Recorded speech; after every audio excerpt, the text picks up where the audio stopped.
E diz o Senhor que Ezequiel, amado, era um jovem. Ele tinha por volta de 26 anos quando foi levado cativo da Babilônia. A Bíblia diz que Ezequiel, naquela época, o rei Joaquim foi com a casa real, a família real, foi levado como cativo. E Ezequiel estava junto, mais 10.000 de habitantes de Israel foram para a Babilônia. A Bíblia diz que Ezequiel era contemporâneo de Jeremias e Daniel. Enquanto Ezequiel estava lá na Babilônia pregando a palavra de Deus, estava Jeremias em Jerusalém profetizando, estava Daniel na corte da Babilônia pregando a palavra do Todo-Poderoso. Mas nesta noite nós iremos entender que a sua desobediência impede o agir de Deus na sua vida. E a Bíblia diz que naquele tempo os profetas se levantavam para profetizar paz em Israel, enquanto não havia paz. Mas Deus disse assim: olha, Ezequiel, eu te levantarei e profetizará contra os profetas, porque tem profetizado não de mim, mas deles mesmos. E Ezequiel levanta e diz: assim diz o Senhor soberano, que Jerusalém será destruída. Quando tem um crente desobediente na igreja e levanta uma profecia de conserto, ele se revolta, não recebe. Mas Ezequiel não importou que o Jerusalém, que o povo ia dizer, ele falou. E ali o Senhor diz, amado, ele foi preso. E diz a Bíblia que tudo que Deus ia fazer com a nação de Israel, Ezequiel sentia na pele, ele sentia dor no seu corpo, o que Deus havia de fazer. O Senhor disse assim: olha, Ezequiel, eu vou tirar dos seus olhos, de você, a alegria dos seus olhos. A Bíblia diz que ele era um homem casado, estava lá na Babilônia com a sua esposa, e Deus chegou: olha, vou tirar a alegria dos seus olhos, e você não vai chorar, não vai lamentar. E na manhã, no outro dia seguinte, a esposa de Ezequiel morreu de repente, e ali ele não chorou. O povo perguntou a Ezequiel: por que você não está lamentando? Ele disse: assim diz o Senhor soberano, que do mesmo jeito acontecerá com você, ó Israel, que ele tirará a alegria dos seus olhos. E a Bíblia diz, amados, que ele foi Nabucodonosor, incendiou todo Jerusalém, roubou todos os tecidos da casa do Senhor, tirou tudo e foi toda destruída. O templo foi destruído, os muros, as portas foram todas destruídas, e naquela cidade não ficou ninguém, tudo não havia nada, porque Deus falou, porque a rebeldia, a desobediência de Israel tinha chegado no nível que Deus não admitia, não aguentava mais. E ali a Bíblia diz que lá não tinha ninguém, só que na nação de Israel é uma nação eleita, é um povo amado, um povo escolhido, um povo no qual Deus fez grandes promessas, e que ele acreditou que Deus queria. Disse assim: olha, Ezequiel, eu vou destruir todo Israel, uma parte levarei cativo para a Babilônia, e a outra parte eu matarei a espada. E naquele período Ezequiel teve uma visão, que quando olhava para o templo de Jerusalém, para o grande templo de Salomão, ali estavam os querubins sentados em cima de umas brasas de fogo. Quando ele contemplava o homem de branco, estava ali sobre os querubins, e tirava a brasa. Sabe o que isso significa, igreja? Que naquele momento Deus estava tirando a glória dele naquele lugar. E o templo que Deus quer restaurar nesta noite é o templo espiritual. É templo espiritual que não há mais brasa, não há presença do Senhor. ali a Bíblia diz que estava Israel cativo 70 anos na Babilônia. 70 anos não é 70 dias, não é 70 segundos. E eu estava ali preso. E todo o grande rei Nabucodonosor prevalecendo. Os reis do Egito prevalecendo. Os grandes filisteus prevalecendo. E a grande nação de Israel por baixo. Sabe o que isso quer dizer? Que quando Deus quer tratar com alguém rebelde, Ele coloca lá no pó da onde você saiu, para que você saiba, que Ele é Deus, que é Ele que levanta, que é Ele que faz. Enquanto Israel estava na Jerusalém, que tinha o seu templo, eles não reconheciam a grandeza de Deus. Levaram ídolos para dentro do templo, fazer imagem. As mulheres na porta do templo chorando perante uma imagem, um ídolo. Ei, Deus não admite duas adorações. Ou você adora Ele, ou você adora o inimigo. Ou você fica em cima do muro, ou tu sai dele. Porque em dois pensamentos, em dois Deus, Ele não se faz presente. Ele é um Deus que não admite, não divide a sua glória com ninguém. O que é seu e Ele não dá.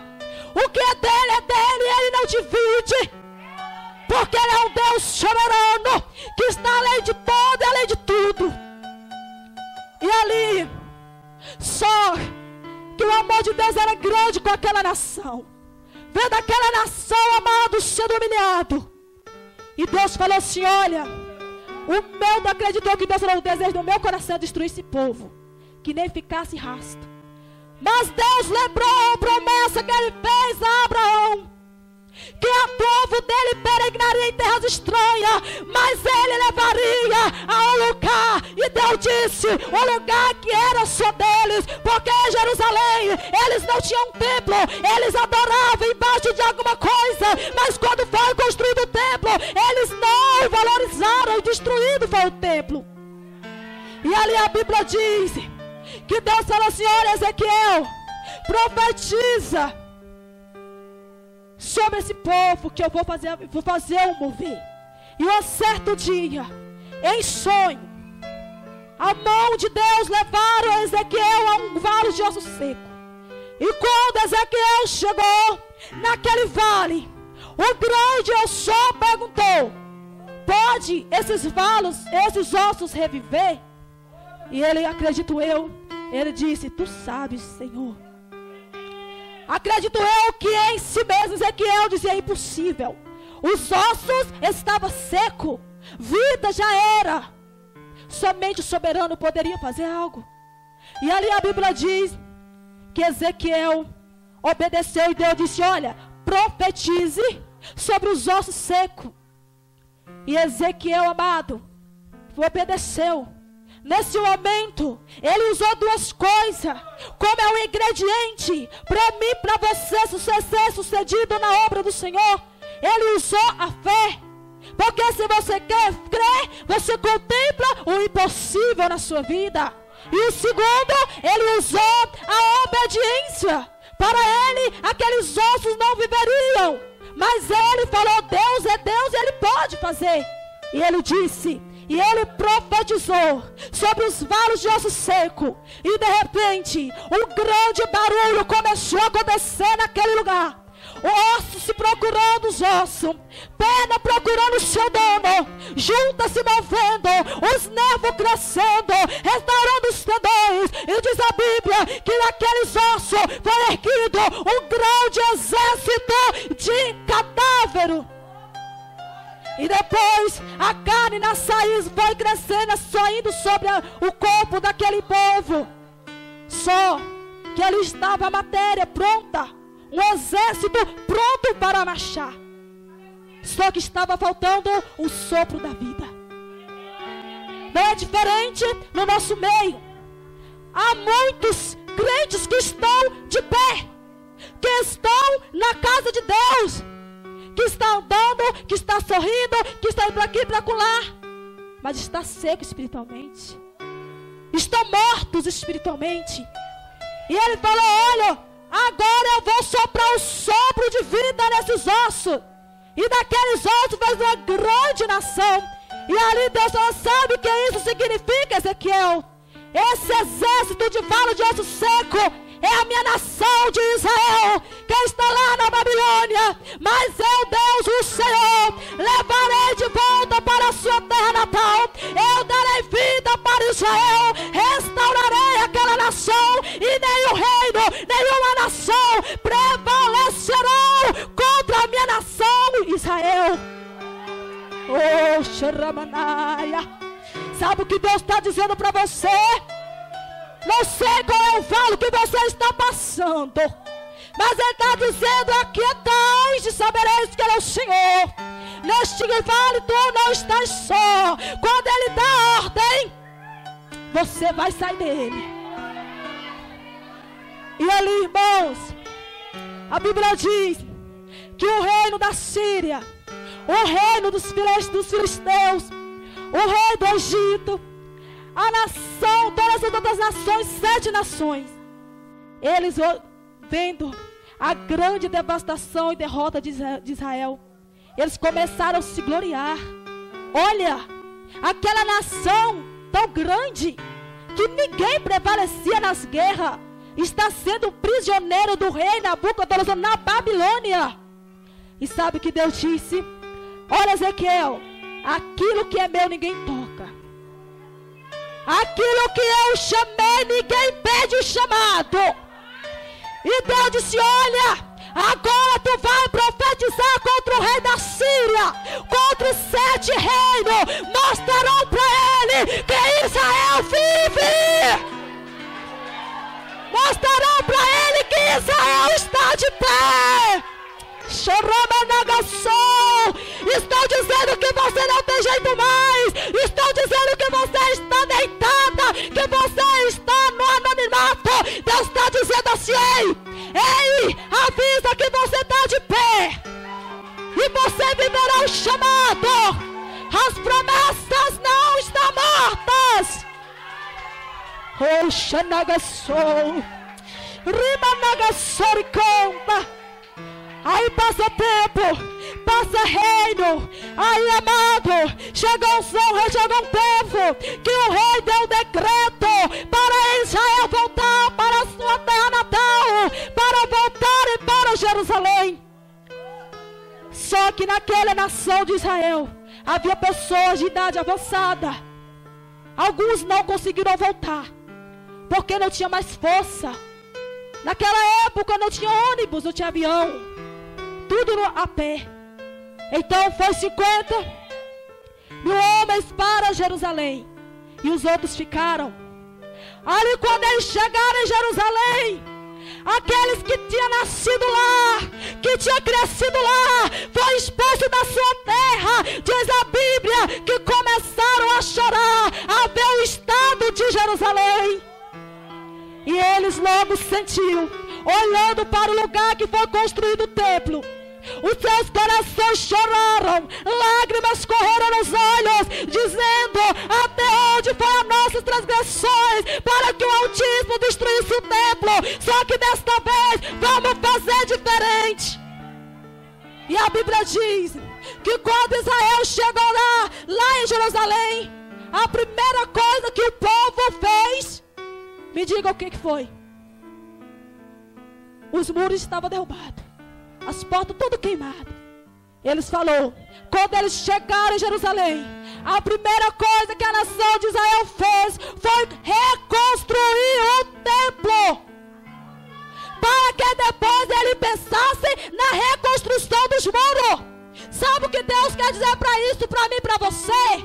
Que para você ganhar os seus, para você ganhar a sua cidade, para você ganhar o teu marido, para tu ganhar a tua família, construa o seu templo primeiro. Tira a cinza do templo e deixa a glória entrar. Porque quando Israel chegou em Jerusalém, eles poderiam muito bem se preocupar em construir muros, porque muros numa cidade é muito importante. porque vai livrar de muitas coisas. Mas não, eles se preocuparam com o templo. Só que o templo que Deus está falando esta noite, que vai restaurar templos aqui, é o templo chamado espiritual. É a sua casa, é a sua vida, é a sua vida espiritual que está acabada. Você pode falar: eu louvava, eu jejuava, eu fazia coisas grandes, hoje eu não tenho força nem mesmo de ir para a igreja. Deus manda te dizer que você vai se levantar, você vai se erguer, você vai ser ungida, você vai ser reconhecida, seu ministério vai ser explodido, a sua vida não voltará a ser a mesma. Você é tocha viva na casa do oleiro, ele não abre mão de você, ele não desistiu de você. Se levanta nesse chão, ergue a cabeça e comece a marchar. E ali, igreja, quando eles começaram a construir o templo, foi levado muitos anos, porque não tinha nada na cidade, faltava recurso. Quantas vezes você não tenta mudar de vida e você não consegue? Quantas vezes você fala: a partir de hoje não vou ser essa pessoa, você é diferente, para que quando olharem para mim dizer que eu sou mulher de Deus, que eu sou homem de Deus, mas você nunca alcança o que você fala. Só que Deus diz que você vai alcançar sim, porque no momento que você depositar a sua fé, a sua confiança e ser obediente, tudo mudará na sua vida. E ali, amados, Jerusalém, naquela situação, eles começaram a reconstruir aquele templo. A primeira coisa que eles fizeram foi o Santo do Santo, que é onde o sumo sacerdote poderia ter acesso. Depois vem os átrios, depois vem as demais coisas. O Santo do Santo hoje em dia significa o seu coração, a sua vida espiritual, aonde você bota o joelho no chão, a glória de Deus se manifesta na sua vida, começa a vir lágrima nos olhos, rajada de língua. A glória do Senhor é grande, mas quando a glória, a mudança, a transformação, a diferença. E toda aquela nação que zombaram, criticaram de Israel, foram derrotadas. Israel prevaleceu. Sabe o que Deus manda dizer? Nunca zombe, nunca critica aquele que está na prova de Jeová. Porque Deus colocou Israel na prova para tratar com o povo, para mostrar ao povo que Ele é Deus, e que ninguém está além dele. Ele mostrou para a nação de Israel